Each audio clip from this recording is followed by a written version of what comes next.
All right, guys, bench and role players are pivotal to playoff series, but as you guys know, stars win playoff games, and LaMarcus Aldridge was brought to San Antonio to be that guy. It's turned out he's been number 2, while Kawhi's number 1, but as a guy that gave you 17 and 48% from the field, he's not getting you that in the first round. Well, he's not. And this is a game, if you want to finish it, he needs to step up in this game. LaMarcus has got to give them a little more offense, take some pressure off Kawhi. Kawhi's going to get his numbers, but you can't rely on Ginobili to do it or Patty Mills. This is the time when Kawhi's got to step up and really give them some offense.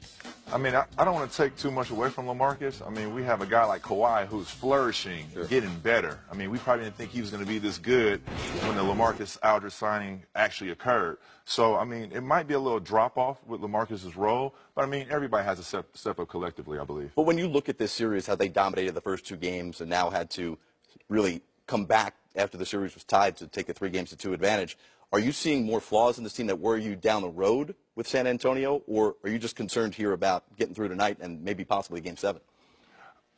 Well, I think this is the worst matchup they could have had in the playoffs because Memphis is going to play it slow, going to grind it out. You got Zach, you got Gasol down there. So this is a terrible matchup for them. I think you got some veterans who aren't going to give up. Conley can score. So I think it's just a tough matchup for them. So what do you do now if you were David Fizdale, who made the first big chess move to tie up the series?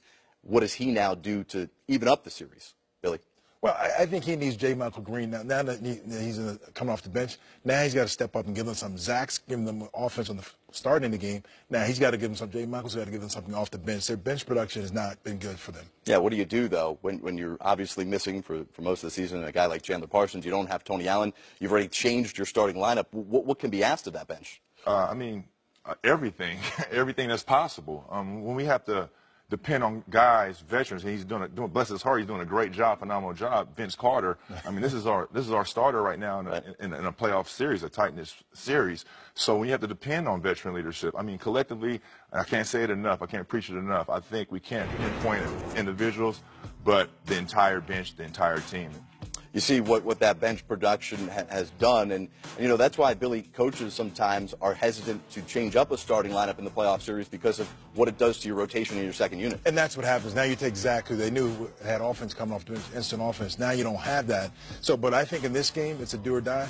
You're going to ride those horses as much as possible. You're going to see those guys play a lot of minutes because if they don't win, they got all summer. But you know, Zach, I think, is going to have a good game, especially being at home. Gasol. These guys are going to give everything they have, and you know, and San Antonio knows that. I think San Antonio can't let Memphis get out and get a fast start and get out a lead when now they got to dig out of that hole.